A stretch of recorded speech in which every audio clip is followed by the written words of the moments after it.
You didn't have to drug him. They didn't have a choice. He wouldn't have come willingly. He's gonna be, pardon the pun, fit to be tied. He's coming too. Oh. Who the hell are you?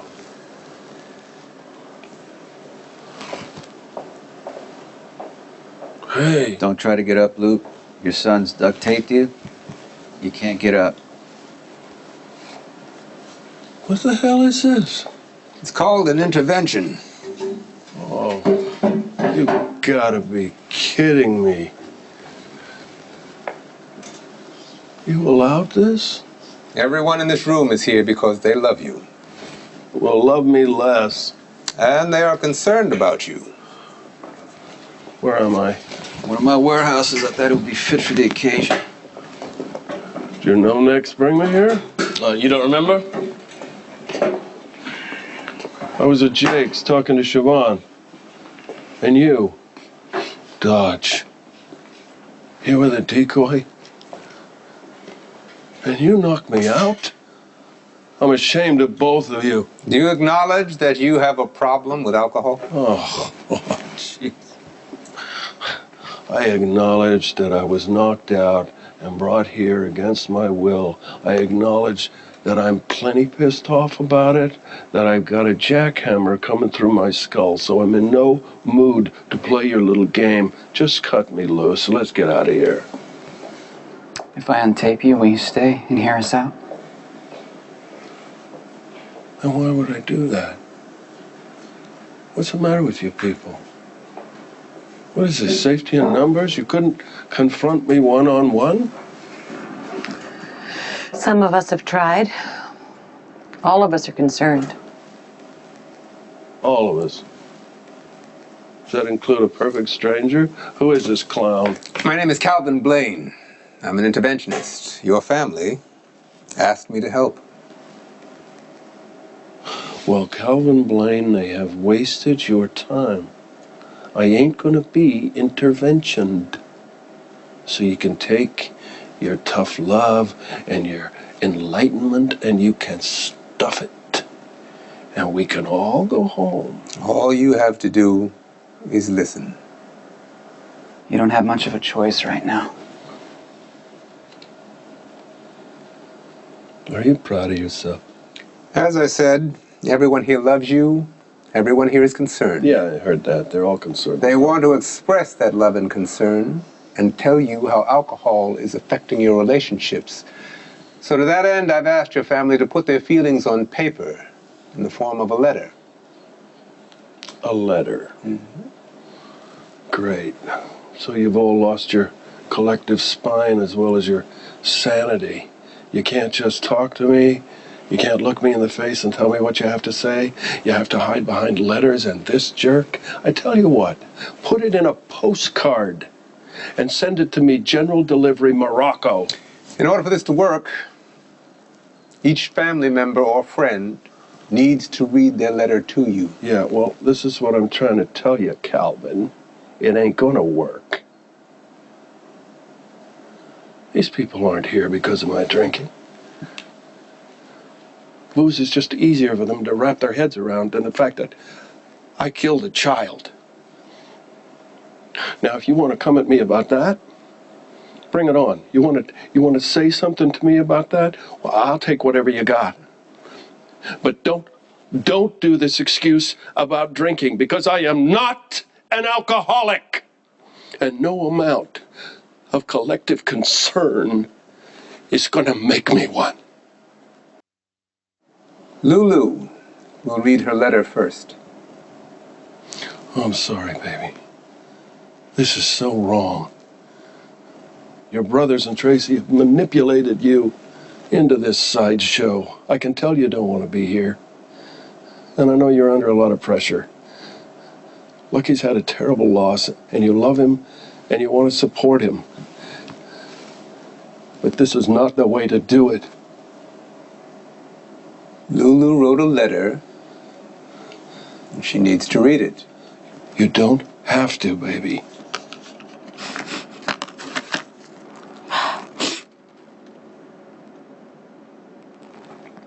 Dear Dad, I love you so much. Even though you weren't around during a lot of my childhood, it seems as though the times in my life that are most memorable all share a common thread. They involve you.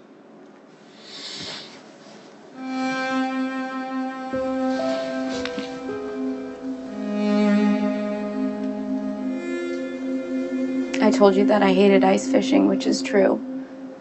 I hated sitting around and freezing. But what I didn't tell you is that I actually couldn't wait to do it again with you. Because that was our connection.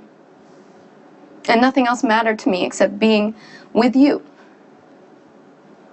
And when you had the club and you would take me to your office, I remember you would pull out old blues albums and you'd sit me between two speakers and you'd tell me to listen and learn. But I didn't get into it. I remember watching you. And although you were stuck with me, I was happy just being near you. It took me a long time to accept that the memories closest to my heart involved a father who was rarely around. But it's obvious that as much as I resented you, there's something about you that I can't hate. You're my father. Therefore, you're my world. And it's always been important that you think highly of me and that you respect me. And as our relationship has grown stronger, I know that you do. And you've supported me unconditionally. If you've still got any questions or reservations, we don't have to do this today. We could still go to Europe. I wouldn't dream of interrupting your extended adolescence by making you a grandfather. Don't turn this decision on me, Lulu, not even as a joke. If you've got any doubts, let's stop right here. I don't. Okay? You know, you've been great. Better than I could have ever imagined in my wildest dreams. And I'm never gonna forget how you showed up and you stood up for me. What are you saying? You want to do this alone? I'll call a cab when it's over. No, honey, I can't just leave you here. I'll wait in the car. Listen, this isn't exactly the kind of thing that a girl wants to go through with her dad. No offense. Okay, if that's what you want. I love you. I love you, sweetheart. You're the only one who helped me through one of the hardest times of my life. When I went to write down what you mean to me in a letter, I realized that you're not the man that I accepted back into my life. When you were at the Haunted Star and you trashed it and you covered it in gasoline, you were more than self-destructive. You're suicidal. And that scares me. You're not my dad. You've been replaced by a man who doesn't care about me or anybody else, least of all himself.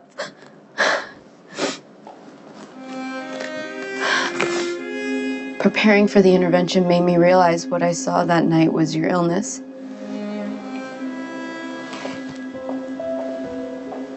It's taken over and it's not okay. And I'm asking you to get yourself help. Because we've only just begun and I need a dad in my life. I'm sorry, Lulu. I'm sorry. But you are wrong.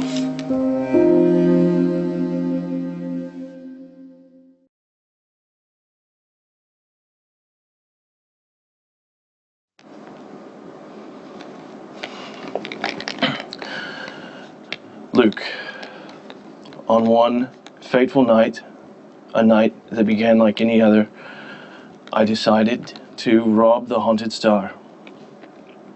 And that night I met you staring down the business end of a shotgun, and nothing has been the same since. See, that night, I met a running mate, a partner in crime. I met a best friend, and a mentor, and eventually, a father. And you've been the best man I've ever known, and I love you. All right, your total acceptance and your encouragement have meant the world to me over these few short years. And so I watched you.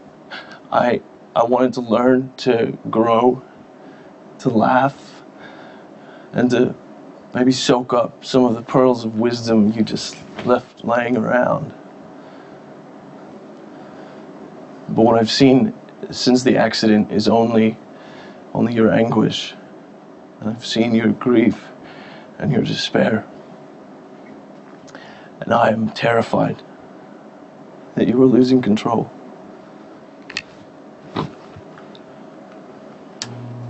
And if you drugged us, Luke Spencer, so that you could get me to marry you... Do you think that I would drug myself? Come on. It's coming back to me. You dared me to keep up with you. That's one of the things I love most about you, Popsicle. You cannot resist a challenge. Okay, what are you hunting for down there? Truffles? No, treasure of a different snort. You and Luke were grabbing cocktails faster than Ethan and I could confiscate them. Don't you mean guzzle them? We had to drink them to keep them away from you and Luke. Tell me I'm not married to him. You are, sweetheart. How would you know? Ta-da! This is what I was looking for. This is the treasure I was looking for. This is our sweet marriage license, my wife. This thing, whatever this is the hardest battle you've ever had to fight. And I'm asking you to rise up and let me fight it with you. Because I know how hard it is to step back. And I know how easy it would be to just let go. I do. Look, please. Just come back to us. Just get that spark back in your eyes. And get some help.